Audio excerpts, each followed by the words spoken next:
I'm definitely guilty of trying to buy love, basically.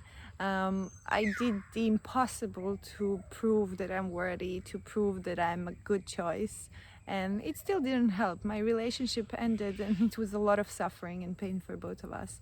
Um, the type of love where you have to prove yourself, where you have to convince somebody to love you, is not real love. The sooner you realize that, the sooner you get the fuck out of there, sooner you can move towards true love. We all have some wounds and issues of abandonment or rejection, of feeling unworthy, and sometimes we keep repeating patterns. In order to relive the situation, probably from our childhood, thinking this time is going to be different, it's going to change. The point is, no partner that you choose is ever going to heal you from whatever happened in your childhood. It's something that you have to tackle by yourself. It can still be in a relationship, but you can't project the responsibility of healing onto your partner. It's your own responsibility. And if you're lucky enough to have a partner that supports your healing, go for it.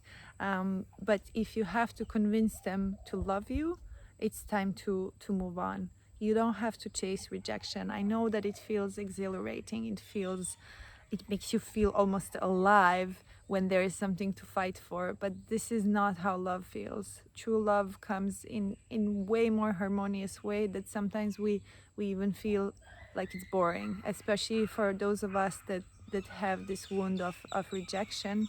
The love that comes easily is gonna feel like it's not worth settling for it.